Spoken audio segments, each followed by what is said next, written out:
अब मेरा ऐसा विचार है कि आज हम एक श्री हरिराय जी का सुंदर ग्रंथ है, ग्रंथ छोटा है पर उसमें समझने की बहुत बातें हैं। ग्रंथ का नाम है अष्टाक्षर मंत्रार्थ, मतलब जो अष्टाक्षर मंत्र है उसका अर्थ श्री हरिराय जी ने ये ग्रंथ में समझाया है। तो उस ग्रंथ को हम अच्छी तरह से आज समझेंगे, जितना भी अपने पास समय है उसमें समझेंगे। तो आप सब वैष्णवजन ध्यान से श्रवण करें, क्योंकि देखो अष्टाक्षर मंत्र तो सब वैष्णव रोज ही बोलते हैं, और रोज क्या सतत बोलते हैं। मन में ऐसा अभ्यास रखते हैं कि अष्टाक्षर मंत्र हम सतत उसका स्मरण करते रहें। तो वो तो बहुत अच्छी बात है, वो तो श्री महाप्रभु जी आज्ञा करते ही हैं, तस्मात् सर्वात्मना नित्यम श्री कृष्ण शरणम मम वदद्भिरेव सततम स्थेयमित्येव मे मति। तो श्री महाप्रभु जी तो आज्ञा करते हैं कि हमें ये अष्टाक्षर मंत्र का उच्चारण सतत करना चाहिए, हमेशा सतत बोलते रहना चाहिए, जिससे हमारे अंदर आसुर आवेश न आए, आसुर धर्म का प्रवेश न हो। इसलिए सतत बोलना चाहिए, वो तो बहुत अच्छी बात है। पर एक बात यहाँ समझनी है कि जब हम अष्टाक्षर मंत्र बोलते हैं, अष्टाक्षर मंत्र का स्मरण करते हैं, उस वक्त हमें मन में क्या भाव रखना है, मतलब किस भाव से हमें अष्टाक्षर मंत्र बोलना है, उसके ऊपर आज हम विचार करेंगे। क्योंकि जब भी ये मंत्र बोलें तब ये भाव साथ में रखें, तो आपको उसका आनंद अलग ही आएगा। क्योंकि किसी भी चीज़ का हम अर्थ समझेंगे फिर उसमें हमारी प्रवृत्ति अच्छी तरह से होती है और हमें भी आनंद आएगा। तो हर वस्तु के अर्थ का ज्ञान होना जरूरी है। तो अष्टाक्षर मंत्र के अर्थ के ऊपर आज अपन विचार करेंगे। विषय बहुत अच्छा है, बहुत सुंदर विषय है, सब वैष्णवों के लिए उपयोगी है, इसलिए मैंने सोचा कि आज यही विषय समझते हैं। तो अब ग्रंथ देखेंगे हम। तो उसकी शुरुआत में शहराज जी आज्ञा करते हैं, श्री कृष्ण शरणम मम इति अष्टाक्षरो मंत्र अस्य व्याख्या। इस मंत्र पे आप श्री ने व्याख्या की है। उसमें आज्ञा है, श्री कृष्णो युगल स्वरूपो मम शरणम आश्रयो भूयात। सबसे पहले आप श्री हरिराय जी समझाते हैं कि जब भी हम श्री कृष्ण बोलते हैं तब हमें क्या समझना है कि श्री का अर्थ है श्री स्वामिनी जी, श्री राधिका जी, श्री राधा जी। आप श्री, तो श्री से श्री राधा जी का भाव समझे, और कृष्ण तो स्वयं भगवान श्री कृष्ण। तो श्री कृष्ण बोलने मात्र से ही श्री राधा जी और कृष्ण ऐसे युगल स्वरूप का हम स्मरण करते हैं। ऐसा यहाँ पे भाव समझाया गया है। अनक से राधा जी का स्मरण करें वो भी अच्छी बात है, वो नहीं हो पा रहा है तो आप श्री कृष्ण भी बोल दें तो भी राधा जी का स्मरण हो गया। ऐसी यहाँ सुंदर भावना आप श्री ने बताई है, क्योंकि श्री राधा जी की कृपा भी जरूरी है। श्री राधा जी तो कृपा करके हमें प्रेम का दान करते हैं, जिससे अंदर हमारे अंदर प्रभु के लिए प्रेम भाव प्रकट हो। तो वो तो श्री राधा जी दान करते हैं, तो आप श्री का भी स्मरण आवश्यक है। और भगवान कृष्ण आपका तो स्मरण हो ही जाता है। तो ऐसे युगल स्वरूप की भावना यहाँ पे बताई है। श्री कृष्ण में शरणम आश्रयो भूयात, और शरण का अर्थ यहाँ पे समझाया आश्रय, श्री हरिराय जी ने। शरण मतलब आश्रय। तो ऐसे भगवान कृष्ण श्री राधिका जी युगल स्वरूप मेरे आश्रय बने, ऐसी यहाँ भावना समझाई है। तो सबसे पहले आया कि भगवान कृष्ण हमारे आश्रय हैं। तो आश्रय शब्द तो आप सबने सुना होगा, सब वैष्णव ने आश्रय शब्द तो सुना ही है। उसका अर्थ क्या होता है वो समझें। तो वैसे आप देखो तो आश्रय का एक दो अर्थ होते हैं। तो एक अर्थ होता है आश्रय मतलब आधार, सभी का जो आधार है उसे आश्रय कहा जाता है। जैसे उदाहरण से समझें, जैसे हम पृथ्वी में रहते हैं, अर्थ में हम रहते हैं, तो पृथ्वी हमारे लिए आधार है। तो पृथ्वी के आश्रय से हम रह रहे हैं, अब अपने घर में बैठे हैं तो घर हमारे लिए आश्रय हो गया कि घर के आधार पर हम बैठे हैं। तो ये तो एग्जाम्पल हुआ।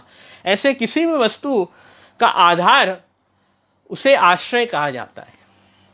तो अब भगवान श्री कृष्ण वो तो हम सभी के आधार हैं, हम सभी के आश्रय हैं और हम भगवान कृष्ण के आधार पर ही जी रहे हैं। ये बात भी उतनी ही सत्य है। स्वयं भगवत गीता में भगवान कृष्ण आज्ञा करते हैं, मत्तः परतरम नान्यद किंचिद अस्ति धनंजय मयि सर्वमिदं प्रोतम सूत्रे मणिगणा इव। भगवान कृष्ण कहते हैं, मत्तः परतरम नान्यद, मुझसे मेरे से श्रेष्ठ कोई भी नहीं है, मुझसे श्रेष्ठ कोई भी व्यक्ति नहीं है, मैं सबसे श्रेष्ठ हूं।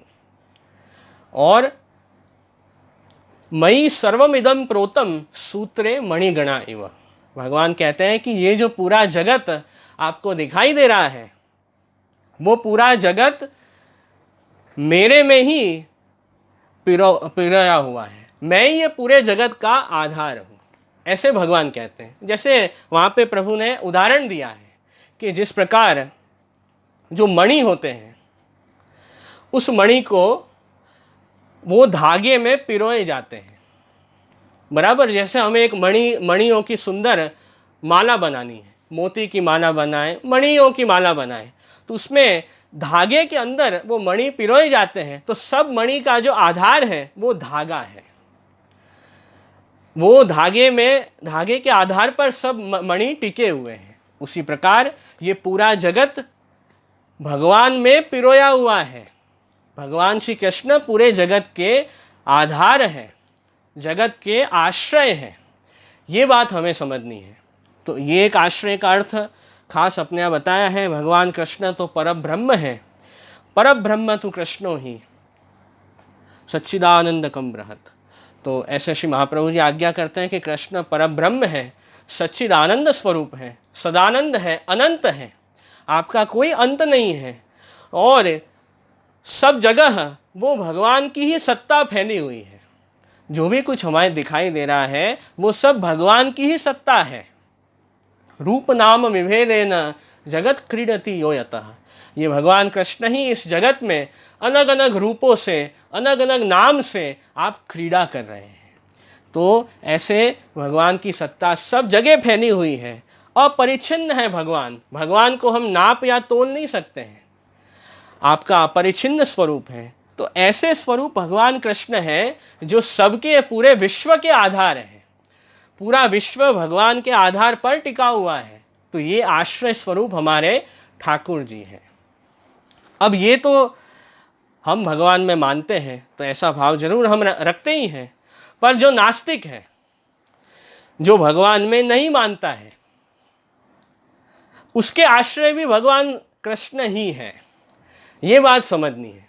अब नास्तिक कहता है कि मैं भगवान में नहीं मानता हूँ, तो उसके नहीं मानने से जो वास्तविकता है, जो रियलिटी है, वो तो बदल नहीं जाएगी, वो तो चेंज नहीं हो जाएगी, तो वो तो रहने वाली ही है। अंत में नास्तिक व्यक्ति भी भगवान के कारण ही श्वास ले सकता है और भगवान कृष्ण के कारण ही वो इस जगत में रह रहा है। उसके आश्रय भी भगवान है।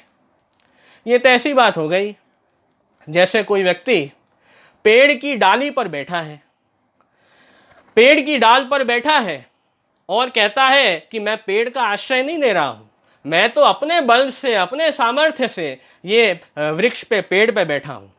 तो ऐसे कोई कहे तो उसकी बात का वजन कितना? उसके कह देने से तो कुछ नहीं होगा, वो अंत में तो पेड़ का आश्रय लेके ही बैठा है। पेड़ की डाली काट दो तो आदमी नीचे गिर जाएगा। तो व्यक्ति के न मानने से जो वास्तविकता है वो बदल नहीं जाती है। तो पूरा विश्व, नास्तिक हो, आस्तिक हो, हिंदू हो, मुसलमान हो, ईसाई हो, क्रिश्चियन, कोई भी व्यक्ति हो, कोई भी धर्म का हो, सब व्यक्ति भगवान के आश्रय से ही बैठे हैं, उनका ही आधार है। कली में एक बड़ो आधार, कीर्तन में भी हम गाते हैं, इस कलयुग में तो भगवान का ही आधार है और उनके कारण ही हम रह पाते हैं। और तत्वार्थ दीप निबंध ग्रंथ में भी श्री महाप्रभु जी आज्ञा करते हैं सर्वाधारम वश्यमायम आनंद आकार उत्तमम। भगवान सबके आधार है, माया शक्ति जो भगवान की है उसे आप वश में रखते हैं, और आनंद आकार स्वरूप भगवान कृष्ण है, ऐसे प्रभु का स्वरूप है। तो ऐसी सुंदर प्रभु की लीला है, प्रभु का स्वरूप है। तो इस भाव से जो प्रभु के प्रेमी भक्त हैं वो भगवान की शरणागति स्वीकारते हैं, भगवान के आश्रय को स्वीकारते हैं। और एक आश्रय का अर्थ हुआ रक्षक, सहाय करने वाले, सहाय को भी आश्रय कहते हैं। तो भगवान कृष्ण हमारे सहायक हैं, हमारे रक्षक हैं। तो ये भी आश्रय का अर्थ होता है, जिनकी सहायता से हम सब, हमारे सब काम सफल होते हैं, वे भगवान कृष्ण हैं। और भगवान श्री कृष्ण से ही हमारे सब पुरुषार्थ सिद्ध होते हैं, और हमारे सभी कार्य सिद्ध करने में भगवान कृष्ण ही हमारे सहायक साधन बनते हैं। तो जीवन की हर परिस्थिति में भगवान ही हमारी रक्षा कर रहे हैं।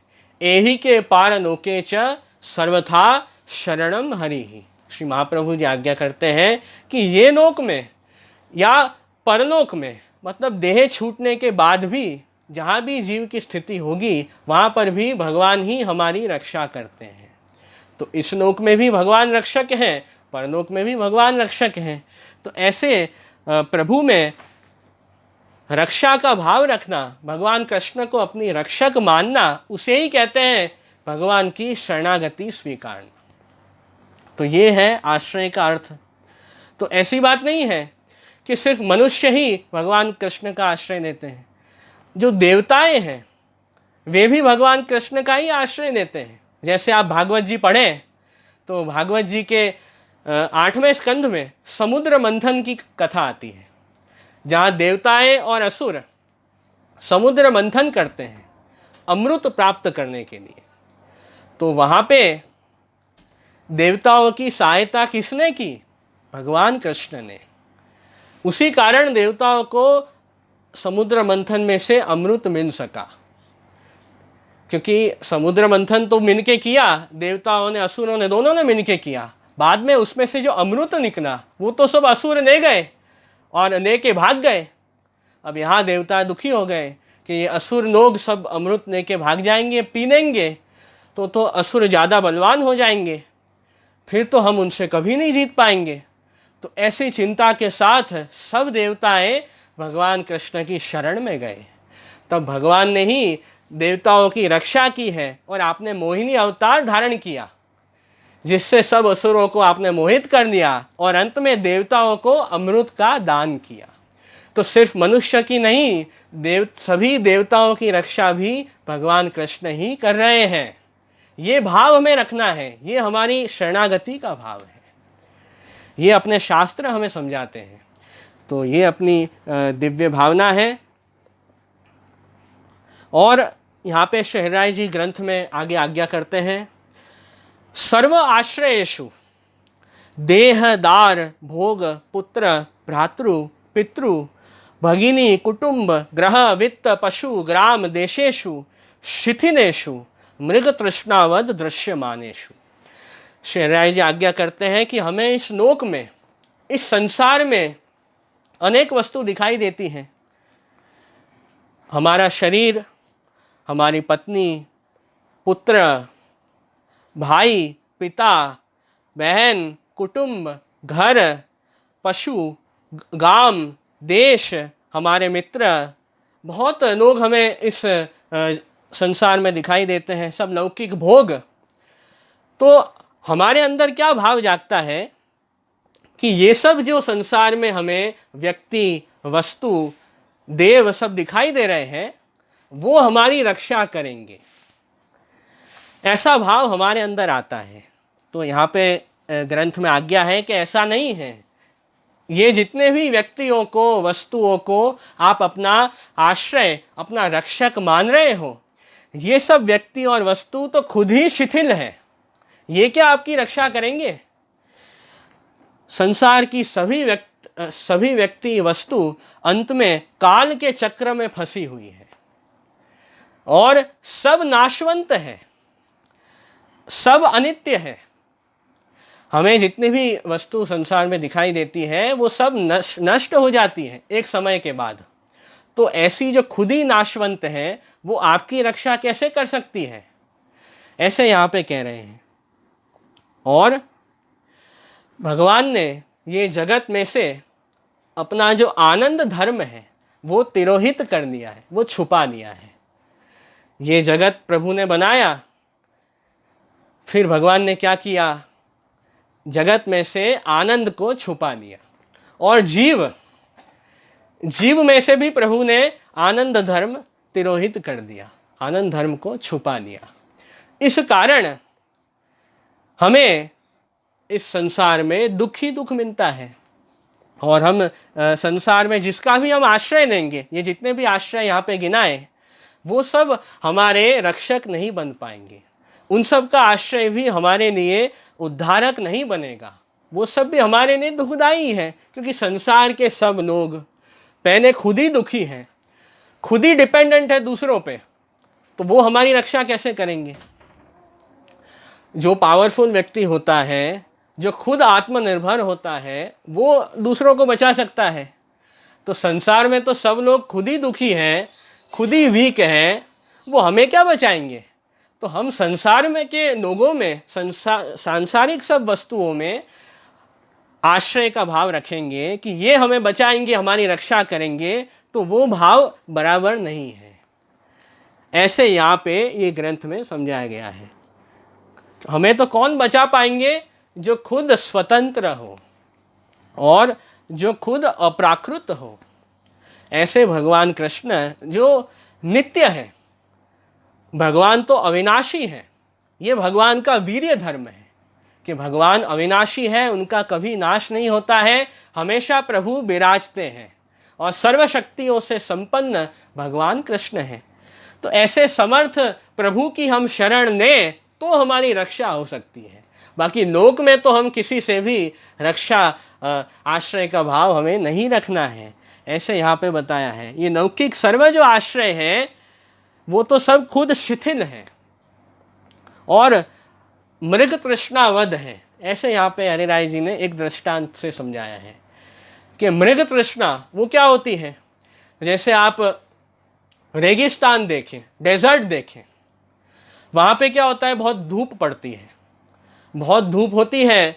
आप कभी गए होंगे डेजर्ट में तो आपको पता चलेगा। तो उसके कारण हम दूर खड़े होते हैं, तो धूप के कारण दूर से हमें दिखाई देता है कि सामने पानी है, और पास जाते हैं तो पानी तो होता ही नहीं है, वो तो हमारा मिथ्या आभास है, हमारा अज्ञान है। तो जो मृग होता है, हिरण, वो रेगिस्तान में दूर से पानी देखकर दौड़ता है अपनी प्यास बुझाने, फिर पास जाता है तब तो पानी होता नहीं है और वो मृग हिरण की प्यास बुझती नहीं है। वैसे श्री राय जी आज्ञा करते हैं कि संसार के व्यक्ति में, वस्तु में आप रक्षक का भाव रखोगे तो वो तो ये हिरण की प्यास की तरह व्यर्थ है। जैसे हिरण की प्यास रेगिस्तान में नहीं बुझती है, वैसे ही हमारी रक्षा भगवान के अलावा कोई नहीं कर पाएगा। ऐसे यहाँ पे समझाया गया है। भगवान स्वयं भगवत गीता में आज्ञा करते हैं कि त्रिभिर गुणमयैर भावैरेभिः सर्वमिदं जगत मोहितम ना भी जानाति मामेभ्यः परम अव्ययम। भगवान कहते हैं कि पूरा जगत मेरी माया शक्ति से मोहित हो रहा है। सात्विक, राजस, तामस, ये जो 3 गुण हैं, उसके कारण ये पूरा जगत ऐसा मोहित हुआ, ऐसा अज्ञानी हुआ कि मेरे स्वरूप को ही लोग भूल गए हैं और मुझे नहीं जानते हैं। ऐसे प्रभु आज्ञा करते हैं। तो फिर अब क्या करें, अब हमारा उद्धार कैसे होगा। तो उसके लिए खुद भगवान ही भगवत गीता में आगे उपाय बताते हैं। दैवी एषा गुणमयी मम माया दुरत्यया मामेव ये प्रपद्यन्ते मायामेतां तरन्ति ते। भगवान कहते हैं कि ये जो मेरी माया शक्ति है वो दैवी मेरी शक्ति है, और मम माया दुरत्यया, उस माया शक्ति को जीतना सामान्य मनुष्य के लिए तो असंभव है, नहीं जीत सकता है। माया से को कौन पार कर सकता है। ये संसार समुद्र में सब पड़े हैं, उसके कैसे पार होंगे, माया को कैसे जीत पाएंगे सब लोग? तो भगवान कहते हैं मामेव ये प्रपद्यन्ते माया में ताम तरंति ते। जो मेरी शरण में आते हैं, मुझे अपना रक्षक मानते हैं, ऐसे भक्तों की रक्षा मैं करता हूँ। और ये माया से वो भक्त तर जाते हैं, संसार समुद्र को पार कर लेते हैं और मुझे प्राप्त होते हैं, ऐसे भगवान कहते हैं। तो आवश्यकता है कि हम भगवान की शरण में जाएं, उन्हें अपना रक्षक माने। तो भगवान भी कहेंगे कि तू मेरे शरण में आया है तो मैं तेरा स्वामी हूं, मैं तेरा रक्षक हूं। आप भागवत जी में देखें गोवर्धन लीला के प्रसंग में, तो वहां पे जब इंद्रदेव ने बहुत भारी वर्षा करने की शुरुआत की, सब ब्रजभक्त डर गए कि अरे अब हम क्या करें, हमें कौन बचाएगा, कौन हमारी रक्षा करेगा। तब सब ब्रजभक्त भगवान कृष्ण के शरण में गए। उस समय भगवान कृष्ण आज्ञा करते हैं मन नाथम मत परिग्रहम, आप मेरे शरण में आए हैं तो मैं आपका नाथ हूं, मैं आपका रक्षक हूं, आप बिल्कुल भी चिंता मत करो। तो हम उनकी शरण में जाएंगे तो भगवान हमें अपना स्वामी मानेंगे। तो ये हमारा कर्तव्य है, ऐसा भाव हमें रखना है। और भगवत गीता के 12वें अध्याय में भी भगवान कृष्ण आज्ञा कर रहे हैं तेषाम अहम समुद्धर्ता मृत्यु संसार सागरात भवामी नचिरात पार्थ मय्यावेशित चेतसाम। भगवान कहते हैं कि जो मेरे में अपना चित्त रखता है उसको मैं ये मृत्यु रूपी जो संसार सागर है उसमें से मैं उस भक्त को बाहर निकाल लेता हूँ और उसका उद्धार मैं खुद करता हूँ। ऐसे भगवत गीता के 12वें अध्याय में भगवान आज्ञा करते हैं। तो ये सब शरणागति की बात, भगवत आश्रय की बात हमारे जो दिव्य भगवत गीता ग्रंथ हैं, भागवत शास्त्र है, वेद में, सब ग्रंथों में इस बात को बताया ही है। और अपने आचार्यों ने, श्री महाप्रभु जी, श्री गोसाई जी, श्री हरिराय जी, अपने आचार्यों ने भी हमें वही सब शास्त्रों की बात बताई है, जिससे हमें शास्त्रों का जो सच्चा अर्थ है वो हम समझ सके। उस कारण अपने आचार्यों ने हमें सच्चा ज्ञान दिया है। तो ये भाव है। तो इस कारण अब हमें क्या करना है, तदाश्रय आनंद रूपो नित्य परमात्मा प्रदो मम भवतु। भगवान आप मेरे आश्रय बनो, मेरे रक्षक बनो, ऐसे हम विनती कर रहे हैं। तो बहुत सुंदर आज्ञा है ये ग्रंथ में। किंतु मनुष्य को क्या लगता है, मनुष्य अपने अज्ञान से ऐसा सोचता है कि सब काम मैं कर रहा हूं और जो भी कुछ कर पा रहा हूं मैं अपनी शक्ति से, अपनी सामर्थ्य से मैं कर पा रहा हूं। ऐसा भाव सबके अंदर होता है। तो ये जो भाव है वो हमारा मिथ्या ज्ञान है, हमारा अज्ञान है। और कोई हमारा कुछ काम कर देता है तो हमें लगता है कि देखो वो व्यक्ति ने हमारा काम कर दिया, तो हम खुद को अपना रक्षक मान रहे हैं और किसी दूसरे व्यक्ति को अपना रक्षक मानते हैं। तो उसे ही तो अन्याश्रय कहते हैं। अन्याश्रय मतलब क्या, अन्य प्लस आश्रय इज इक्वल टू अन्याश्रय। किसी अन्य व्यक्ति को, वस्तु को, भगवान कृष्ण को छोड़कर किसी अन्य व्यक्ति, वस्तु या देवता को अपना रक्षक मानना, उसे ही अन्याश्रय कहते हैं। तो मनुष्य तो ऐसा ही समझता है कि सब मैं कर रहा हूँ और ये जो सब लोग हैं मुझे मदद कर रहे हैं, ऐसा भाव होता है। पर ये भाव भी बराबर नहीं है, ये बराबर नहीं है। क्योंकि हमें ऐसा भाव रखना है कि मैं जो कुछ भी कर पा रहा हूँ वो भगवान मुझे निमित्त बनाकर सब कार्य करवा रहे हैं, और जो भी लोग मुझे हेल्प कर रहे हैं वो उनको भी भगवान ने निमित्त बनाया है। अंत में मदद कौन कर रहा है, तो भगवान कृष्ण। हमारी सहायता कौन कर रहे हैं, तो भगवान कृष्ण। चाहे किसी व्यक्ति के द्वारा, किसी वस्तु के द्वारा, वो भगवान ही हमारी मदद कर रहे हैं, हमारी रक्षा कर रहे हैं। और हम भी जो कुछ कर पा रहे हैं वो भगवान ने ही हमें सामर्थ्य दिया है, हमें शक्ति दी है, हमें बल दिया है, जिससे हम सब काम अच्छी तरह से कर पाते हैं। ऐसा शुद्ध भाव हमें रखना है। तो हमें तो हम अन्याश्रय नहीं करेंगे, हम सच्चा भाव समझेंगे।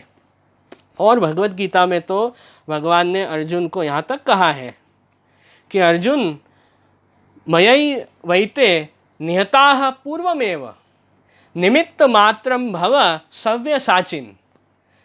भगवान कहते हैं अर्जुन को कि अरे अर्जुन, तू कह रहा है कि मैं युद्ध नहीं करूँगा, मैं ये जो कौरव हैं उनको कैसे मारूं, ये तो सब मेरे रिश्तेदार हैं, उनको मैं कैसे उनके ऊपर तलवार चलाऊं, क्या करूं, अधर्मियों के सामने कैसे लड़ूं, ऐसा तू सोच रहा है। भगवान कहते हैं परंतु मैंने तो ये सब जो अधर्मी राजाएं हैं, अधर्मी लोग हैं, उनको पहले से ही मार रखा है, उनको पहले से ही मार दिया है। अर्जुन, तू तो केवल निमित्त मात्र है, मैंने तुझे निमित्त बनाया है, पर अंत में सब कार्य तो मैं कर रहा हूं।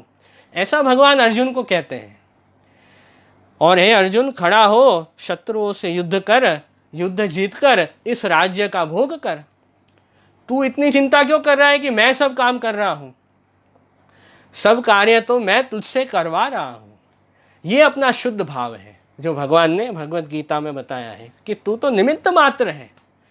फिर अर्जुन को ज्ञान हुआ और अर्जुन ने युद्ध भी किया है महाभारत में कौरवों से, पर वो युद्ध है धर्म युद्ध, क्योंकि उन्होंने भगवान की आज्ञा से सब कार्य किए हैं, भगवान की शरण में जाकर सब कार्य किए हैं, तो उनका युद्ध है धर्म युद्ध। और कौरव जो है वो भी युद्ध कर रहे हैं, पर उनका युद्ध धर्म युद्ध नहीं है, क्योंकि वे अधर्म कर रहे हैं और अधर्म से सब काम करते हैं और भगवान से बहिर्मुख हैं, तो वो धर्म युद्ध नहीं है। तो भगवत गीता से, महाभारत के प्रसंग से, पांडव कौरवों के युद्ध से भी हमें यही बात पता चलती है कि पांडवों ने जो कुछ किया है सब भगवान ने उनसे करवाया है। अरे भगवान उनके साथ थे, इसलिए तो पांडव युद्ध जीत पाए, नहीं तो कब के हार जाते। क्योंकि कौरव जो थे सामने वो तो बहुत पावरफुल थे, पांडव से भी ज़्यादा शक्तिशाली योद्धाएं कौरवों में थे, तो भगवत आश्रय के बिना तो कुछ भी संभव नहीं था। तो जब महाभारत का इतना बड़ा युद्ध भी भगवान की सहायता से पांडव जीत पाए, तो हम तो इस संसार में लोक में छोटे मोटे काम करते हैं। महाभारत जैसा बड़ा युद्ध ऐसे काम तो हम करते नहीं हैं, छोटे मोटे काम करते हैं, उससे हमें अभिमान हो जाता है कि देखो मैंने ये काम किया और कितने लोग मुझे सब काम करवा रहे हैं। तो ये मिथ्या भाव, अज्ञान हमें नहीं रखना है, प्रभु की शरणागति, प्रभु का आश्रय स्वीकारना है। ये बात खास यहाँ पे हमें समझनी है, तो ही हमारा भगवत आश्रय दृढ़ होगा। और इसी भाव से हमें अष्टाक्षर मंत्र का स्मरण करना है कि हे श्री कृष्ण, आप ही मेरे रक्षक हो, आप ही मेरे सहाय करने वाले हो, ऐसा हमें भाव रखना है। तो ये इस भाव से अष्टाक्षर का स्मरण करें। तो ये हमने सब कई बात देखी। एक बहुत अच्छी वार्ता भी अपने, ये बात को समझनी है तो एक अच्छी वार्ता भी अपने 252 वैष्णवों की वार्ता में आती है। एक उज्जैन के ब्राह्मणी, उनकी वार्ता। अब वो उज्जैन के ब्राह्मणी श्री गोसाई जी के सेवक होते हैं और प्रेम से ठाकुर जी की सेवा करते हैं। एक बार उनके गांव में एक गवर्नमेंट ऑफिसर आया, सब जमीन मापने, क्योंकि जो भी लैंड होती है, जमीन होती है, उसको मेजरमेंट उसकी ली जाती है, फिर उसके हिसाब से जितनी जमीन होती है उस अनुसार उसके ऊपर टैक्स आता है, ऐसा नियम है। तो वो जो गवर्नमेंट ऑफिसर आया उसने भी सब जमीन मेजर की, गांव की, और ये जो गुसाई जी के सेवक हैं उज्जैन के ब्राह्मणी, उनके पास वो गवर्नमेंट ऑफिसर आता है और कहता है कि देखो वैष्णव, आप भले व्यक्ति हैं, आप भक्त हैं, अच्छे आदमी हैं, इसलिए मैंने आपकी जो ज़मीन है वो सरकारी दफ्तर में, वो गवर्नमेंट के रिकॉर्ड्स में कम दिखाई है, इसलिए आपको टैक्स कम आएगा, आप चिंता मत करो, आपको ज़्यादा टैक्स नहीं भरना पड़ेगा, मैंने ये सब आपका काम कर दिया है। तो वो जो वैष्णव थे उन्होंने क्या कह दिया कि अरे भाई, तैने मोको जिवाई, आपने मुझे जिवाया, आपने कितनी रक्षा की मेरी, आप नहीं होते तो जाने क्या हो जाता। ऐसे वो वैष्णव बोल गए तो ठाकुर जी को बिल्कुल पसंद नहीं आया। ऐसा भाव था वैष्णव का कि भगवान ने नहीं परंतु ये व्यक्ति ने मेरी सहायता की। तो ठाकुर जी को पसंद नहीं आया। प्रभु तो रूठ गए वैष्णव से कि अरे मैं साक्षात तेरे घर पे विराजमान हूँ और तू अन्याश्रय कर रही है, अन्य किसी को मुझे छोड़ के अपना रक्षक मान रही है। तो प्रभु तो बहुत रूठ गए वैष्णव से। तो उस वार्ता में भी हमें जानने मिलता है कि लोक में भी हमें ऐसा ही भाव रखना है कि भगवत कृपा से सब कार्य हो रहे हैं। ठाकुर जी ने भी इस व्यक्ति को निमित्त बना के हमारे कार्य करवाए हैं। तो हमारे हृदय में ऐसा ही भाव रखना। भले बोलचाल की भाषा में हम ऐसे बोलते होंगे कि देखो आपने किया काम और आपने मदद की, ऐसे हम बोलते हैं बोलचाल में, पर हमारे हृदय में तो ऐसा ही भाव होना चाहिए कि भगवत कृपा से सब हो रहा है। और बोलचाल में भी हम ऐसे ही बोलते हैं कि भगवत कृपा से ये सुंदर कार्य हुआ है। तो ये सब जो सूक्ष्म बात है जो हमें अपने जीवन में ध्यान रखनी है, जिससे प्रभु प्रसन्न होते हैं और हमारा जो भगवत आश्रय है वो दृढ़ होता है। तो ये आश्रय और अन्याश्रय के ऊपर हम चर्चा कर रहे हैं। और कई बार कुछ लोग ऐसे विचारते हैं, पुष्टि मार्गीय वैष्णव होते हैं, ऐसा भी विचार कभी कभी रखते हैं कि देखो भगवान कृष्ण की भक्ति सेवा तो हमने बहुत की, ज़्यादा कुछ हमारा काम जीवन में सफल नहीं हुआ, तो अब कृष्ण भगवान को छोड़ के अन्य किसी देवता की उपासना करें, उनसे हमारा काम जल्दी ही सिद्ध हो जाएगा। ऐसा भाव भी कभी कभी पुष्टि मार्गीय वैष्णवों को आए, तो वो भाव भी बराबर नहीं है। क्योंकि भगवत गीता में भगवान क्या आज्ञा करते हैं, गीता के 7वें अध्याय में, सतया श्रद्धया युक्तस् तस्य आराधनम इहते लभते च ततः कामान मयैव विहितान ही तान। भगवान कहते हैं कि जो व्यक्ति मुझे छोड़कर अन्य देवताओं की भक्ति करता है, अन्य देवताओं की श्रद्धा के साथ उपासना करता है, बराबर उनका पूजन करता है और उनसे फल प्राप्त करने की इच्छा रखता है अन्य देवताओं से, पर उसको कितना फल मिलेगा, तो भगवान ने कहा मयैव विहितान ही तान। अन्य जो देवताएं हैं वो भी उतना ही फल का दान कर पाएंगे कि जितना भगवान कृष्ण चाहते हैं। मतलब जो भगवान कृष्ण की इच्छा है उसी अनुसार अन्य देवता भी फल दान कर पाएंगे। तो यदि भगवान कृष्ण को छोड़कर आप किसी अन्य देवता के पास जाएं, उनकी उपासना करें कि इनसे मेरा कार्य हो जाएगा, तो ऐसा भी नहीं है। यदि भगवान कृष्ण नहीं चाहेंगे तो वो देवता भी आपको कुछ नहीं दे पाएंगे। वो देवता भी जो फलदान करते हैं वो भी भगवान कृष्ण की आज्ञा से करते हैं। उनकी इच्छा के बिना तो कुछ भी नहीं हो सकता है। ये बात भगवान ने गीता में समझाई है। तो ये बात भी बराबर नहीं है। और अपन तो 84 वैष्णव की वार्ता में देखते ही हैं, बूला मिश्र की वार्ता, कि बूला मिश्र ने उनको विद्या प्राप्त करनी थी, नॉलेज चाहिए था। बहुत उन्होंने लोक में प्रयास किए, बहुत गुरुओं के पास, बहुत टीचर के पास गए, उनको ज्ञान नहीं मिला। फिर अंत में उन्होंने विचार किया कि मैं सरस्वती देवी के ऊपर अपने प्राण न्यौछावर करूंगा और मरूंगा सरस्वती देवी के ऊपर, ऐसा विचार करके बैठ गए, अन्न जन का त्याग करके। फिर सरस्वती देवी प्रकट होते हैं। उन्होंने कहा कि अरे भाई बूला मिश्र, क्या चाहिए, क्यों इतने दुखी हो। बूला मिश्र ने कहा कि देवी मुझे तो विद्या चाहिए और आप तो विद्या के देवी हैं, सरस्वती देवी, मुझे नॉलेज दे दो, ज्ञान दो। तो सरस्वती ने कहा कि देख बेटा, मैं भी उसी के पास जाती हूँ, उसी को ज्ञान देती हूँ जिनको ज्ञान देने की इच्छा भगवान कृष्ण की है। मतलब जहाँ भगवान कृष्ण मुझे भेजते हैं उनके पास ही मैं जाती हूँ, उनको ही विद्या का दान देती हूँ। तो अभी भगवान की इच्छा नहीं है कि तुम्हें विद्या प्राप्त हो, इसलिए विद्या तुम्हें नहीं, मैं भी कुछ नहीं कर सकती, मैं भी कुछ नहीं कर सकती, और उनकी आज्ञा के आगे तो विरुद्ध तो मैं भी नहीं जा सकती। तो बूला मिश्र को पता चला ऐसा है, सरस्वती देवी से भी बड़े भगवान कृष्ण हैं, तो मुझे भगवान का ही नाम जप करना है। तो सरस्वती देवी ने कहा कि तू भगवान का नाम जप कर, वो तेरे ऊपर कृपा करेंगे, मैं क्या करूं। तो फिर उन्होंने प्रभु का नाम जप किया, उससे ठाकुर जी प्रसन्न हुए और प्रभु ने उनको दर्शन दिए और फिर प्रभु ने सब कृपा उनके ऊपर की और श्री महाप्रभु जी की कृपा हुई, पुष्टि मार्गीय वैष्णव हुए। तो वहाँ वार्ता में भी हमें ये जानने मिलता है कि सब देवी देवताएं प्रभु भगवान कृष्ण के अधीन हैं और आपकी इच्छा से सब फलदान कर रहे हैं। तो ये भावना यहाँ पे आ रही है।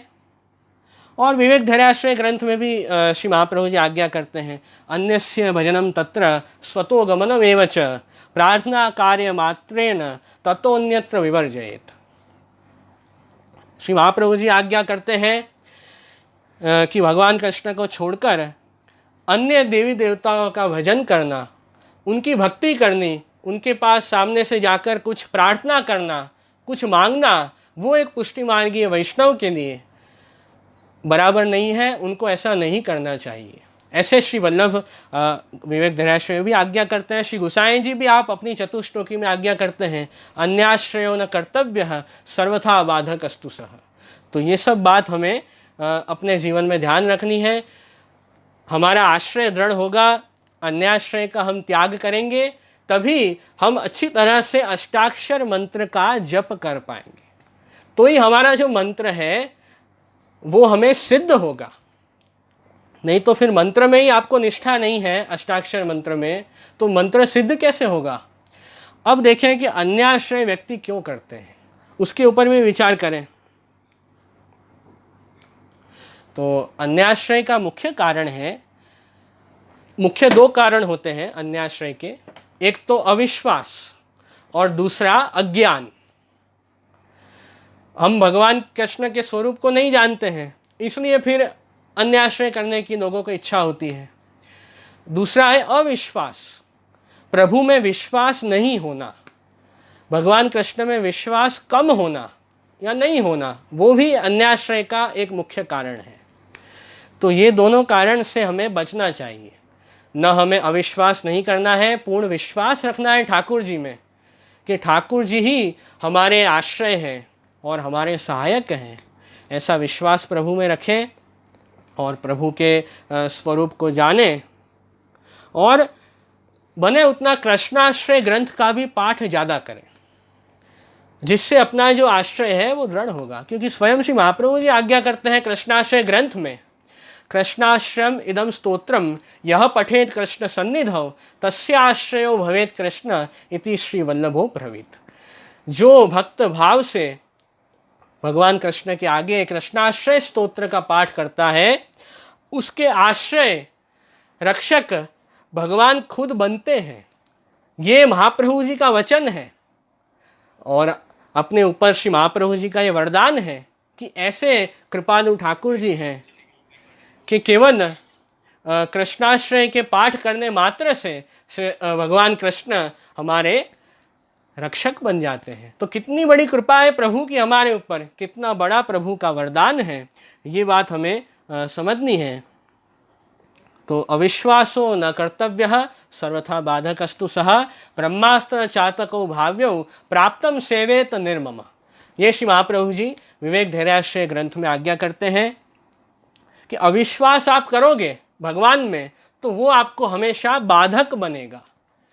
अविश्वास के कारण आप पुष्टि मार्ग में कभी भी आगे नहीं बढ़ पाओगे और आपकी शरणागति, आपकी भक्ति सब निष्फल हो जाएगी। कैसे? तो कहा ब्रह्मास्त्र के जैसे। हनुमान जी को रामायण के प्रसंग में आता है कि श्री हनुमान जी को ब्रह्मास्त्र से बांधा गया। मेघनाथ जो इंद्रजीत हैं, उन्होंने ब्रह्मास्त्र से हनुमान जी को बांधा।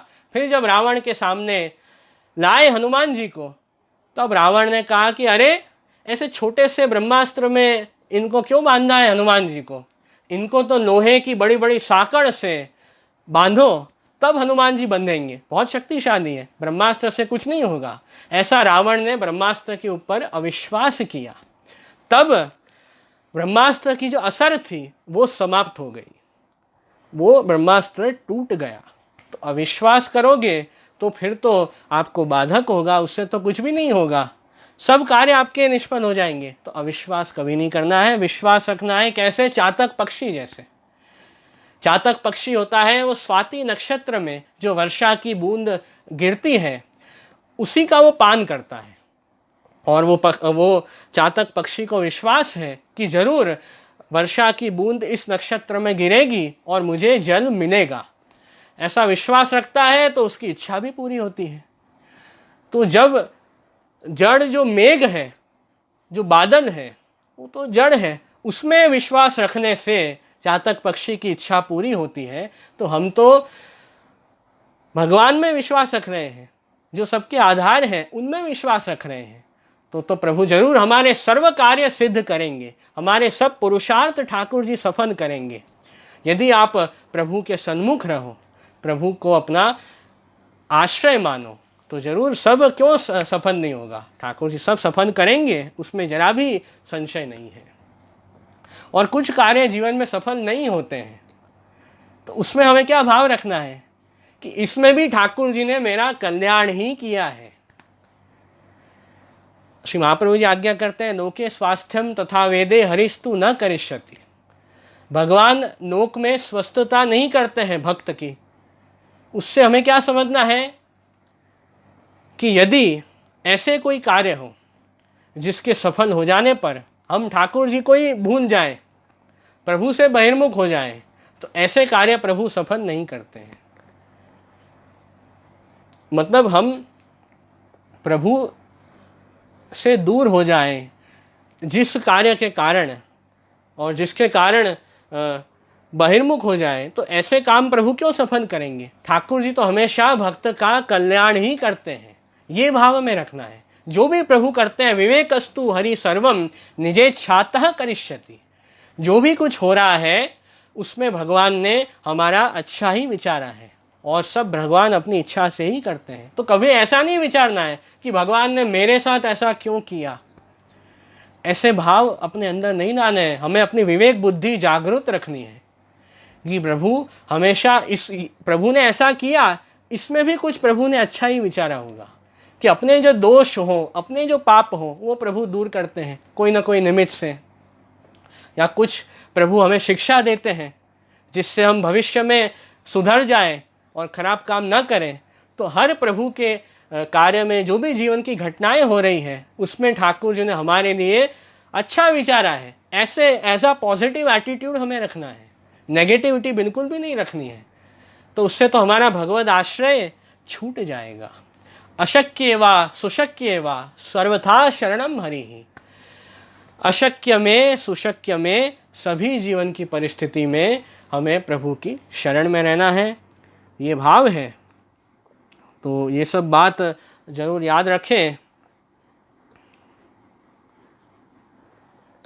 तो और भी कुछ वार्ता आती है अन्याश्रय को समझाने के लिए कि कैसे अन्याश्रय हमें बाधक होता है।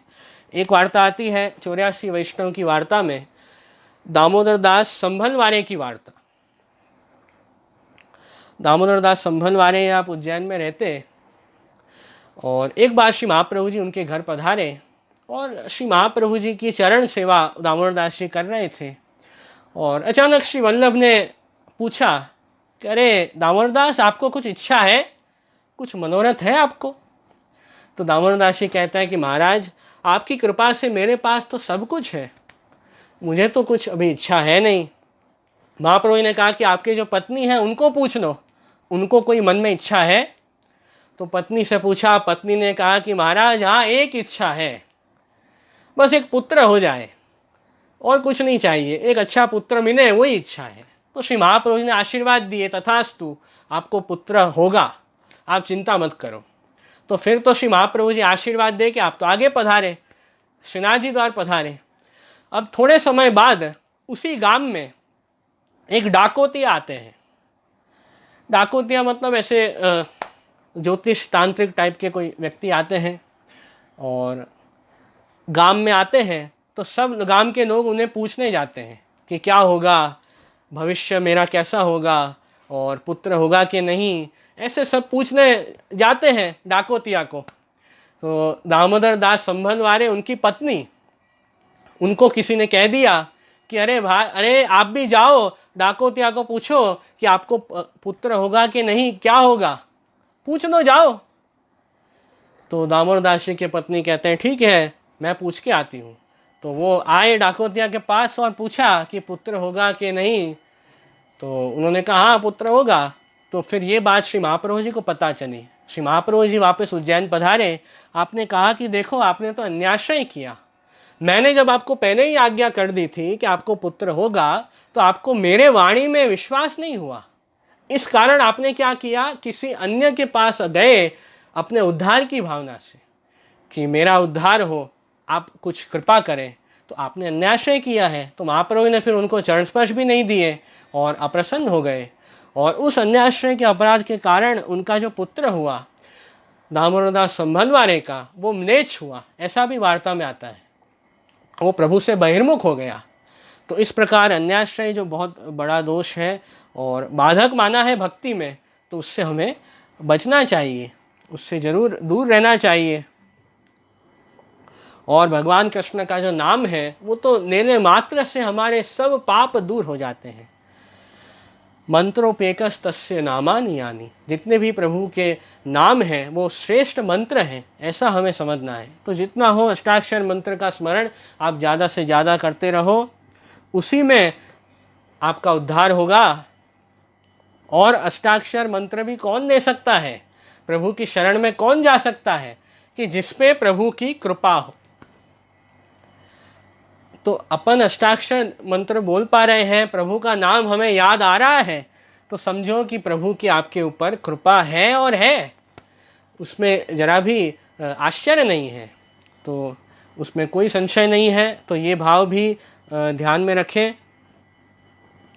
और श्री महाप्रभु जी तो विवेक धैर्याश्रय ग्रंथ में बहुत सुंदर सुंदर आज्ञाएं करते हैं, जिससे हमें आश्रय का अर्थ समझ में आता है। अलौकिक मनः सिद्धौ सर्वार्थे शरणम हरिः, एवं चित्ते सदा भाव्यम वाचा च परिकीर्तयेत्। तो श्री वल्लभ आज्ञा करते हैं कि हमें अपना जो मन है वो अलौकिक बनाना है।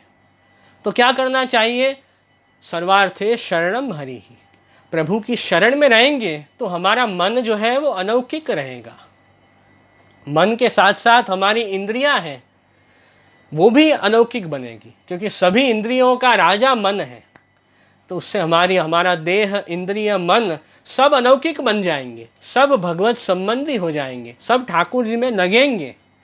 पर आवश्यकता है कि हम प्रभु की शरण में रहें। और सर्वार्थे शरणम हरि, प्रभु के शरण में आप रहोगे तो ठाकुर जी तो सब सिद्ध करवा देंगे।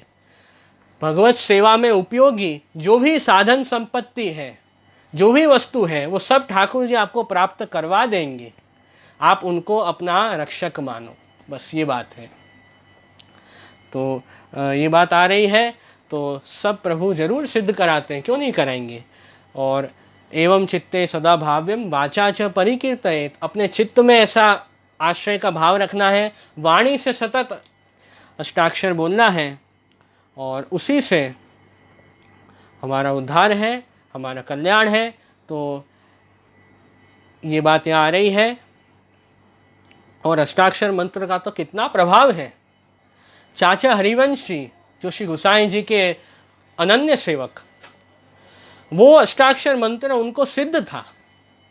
और उस अवस्था पे चाचा हरिवंशी पहुंच गए थे कि अष्टाक्षर बोलते बोलते पानी के ऊपर वो चल भी सकते थे, चल भी पाते थे जल में। तो वो सिद्धि उनको प्राप्त थी, ऐसा विश्वास था उनको अष्टाक्षर मंत्र में। तो एक बार कुछ सामग्री लेके श्रीजी द्वार आ रहे थे, तो यमुना जी में खुद अपने पैर से चलते हुए जल में चलते हुए आ रहे थे। दूसरे वैष्णव ने देखा कि अरे ये चाचा हरिवंशी है, वो तो अष्टाक्षर बोल रहे हैं और जल में चल सकते हैं, तो मैं भी अष्टाक्षर बोलूँगा तो मैं भी जल में चल पाऊँगा। तो दूसरे वैष्णव ने भी उनका अनुकरण किया और अष्टाक्षर बोलते बोलते चलने लगे। तो वो तो डूब गए जल में। चाचा जी ने क्या कहा था वो वैष्णव को कि मैं जहाँ पे पैर रखूँ वहाँ पे आप पैर रखना, तो आप नहीं डूबेंगे जल में। तो वो दूसरे वैष्णव ने अपना दिमाग यूज़ किया कि मैं इनके पीछे क्यों चलूँ, मैं भी अष्टाक्षर बोल के जल में चलूँगा, मैं भी चल पाऊँगा। तो उन्होंने ऐसा किया और तुरंत दूसरे वैष्णव डूब गए जल में। तो चाचा जी ने कहा कि अरे भाई ऐसा क्यों किया आपने, मेरे पीछे क्यों नहीं चले। तो उसका मतलब है कि चाचा जी को तो अष्टाक्षर मंत्र सिद्ध हो गया था, वो सतत बोलते थे, और वो वैष्णव दूसरे थे, उनको अभी वो मंत्र सिद्ध नहीं हुआ था। और वो अभी कच्ची दशा के थे, प्रभु का आश्रय भी इतना दृढ़ नहीं था, इसलिए जल में डूब गए। और चाचे हरिवंशी, उनको तो प्रभु में अनन्य आश्रय, तो वो उनको तो सिद्धि सब प्राप्त है। तो वहाँ भी ये अष्टाक्षर मंत्र का महात्म्य आता है। और एक वार्ता ऐसे भी आती है 252 वैष्णव की वार्ता में, एक विरक्त वैष्णव की। विरक्त वैष्णव वो गोसाई जी के सेवक और सतत अष्टाक्षर बोलते रहते। और एक दिन घूमते घूमते एक गांव में आए, वहाँ पे उन्होंने एक दृश्य देखा कि एक वैष्णव परिवार है और वहाँ पे एक छोटा बच्चा मर गया है और उसके आसपास सब उसके परिवार के लोग दुखी हो रहे हैं कि अरे बेटा इतनी जल्दी क्यों मर गए, अब क्या होगा, हम कैसे जिएंगे, ऐसे दुखी हो रहे थे। तो ये विरक्त वैष्णव पास आए, उन्होंने कान में किसी को पता नहीं चले ऐसे एकदम धीरे से अष्टाक्षर मंत्र बोल दिया। तो तुरंत वो जो मरा हुआ लड़का था वो वापस खड़ा हो गया, पुनः जीवित हो गया। तो सब दूसरे जो लोग खड़े थे आसपास वैष्णव, उन्होंने पूछा कि अरे भाई, अरे विरक्त वैष्णव, आपने क्या चमत्कार किया, आपने क्या आपने ऐसा इसके कान में बोला कि ये मरा हुआ व्यक्ति जीवित हो गया। तो वो विरक्त वैष्णव कहते हैं कि मैं आपको बता तो दूं, पर आपको विश्वास आएगा मेरी बात के ऊपर। तो सब वैष्णव ने कहा कि हाँ, हमने तो चमत्कार देखा है, अभी ये मरा हुआ व्यक्ति जीवित हो गया, तो हम तो मानेंगे, आपने ऐसा क्या किया, क्या जादू किया। तो विरक्त वैष्णव ने कहा, मैंने और कुछ नहीं किया है, ये अष्टाक्षर मंत्र ही इसके कान में बोला है, उसी से जीवित हुआ है। तो तभी ये सुन के दूसरे वैष्णवों ने बोला कि अरे भाई, ये अष्टाक्षर मंत्र तो हमको पता है, दूसरा कुछ बताओ ना, ये तो हम बोलते हैं, इससे तो कुछ ज़्यादा कुछ होता नहीं है, तो कुछ और मंत्र हो तो बताओ, वो हम बोले, उससे चमत्कार हो। तो विरक्त वैष्णव ने कहा कि देखो, आपको ये अष्टाक्षर मंत्र में भी विश्वास नहीं है, आपकी ये दृढ़ता नहीं है, तो फिर ये मंत्र की असर, ये मंत्र सिद्ध कैसे होगा। तो आप मंत्र बोल रहे हैं तो उसमें पूर्ण श्रद्धा रखें, पूर्ण विश्वास के साथ मंत्र बोले तो उसकी असर दिखेगी। ऐसे वो विरक्त वैष्णव ने सबको शिक्षा दी, क्योंकि अश्रद्धा से किया हुआ कोई भी कार्य कभी भी सफल नहीं होता है। तो जो भी आप मंत्र बोल रहे हो, जो भी कर्म करते हो, उसमें पूरी श्रद्धा रखो तो वो सफल होगा। तो उससे सबको वो वार्ता में भी विरक्त वैष्णव की, वहाँ पर भी अष्टाक्षर मंत्र का महात्म्य समझाया है। और यहाँ पे हरिराय जी ये ग्रंथ में यही आज्ञा करते हैं कि अन्याश्रय को दूर करने का मुख्य उपाय है सत्संगया नवधया भक्त्या च अनन्य रूपया निरस्तो अन्याश्रयस तीव्र तदाश्रयो भवे ध्रुवम। आपको अन्याश्रय दूर करना है तो सत्संग और दूसरा नवधा भक्ति, ये दो मुख्य उपाय हैं जिससे अन्याश्रय दूर हो जाएगा। सत्संग से क्या होगा, हम प्रभु का महात्म्य सुनेंगे, प्रभु कितने बड़े हैं, कौन है भगवान कृष्ण, उसका ज्ञान हमें होगा।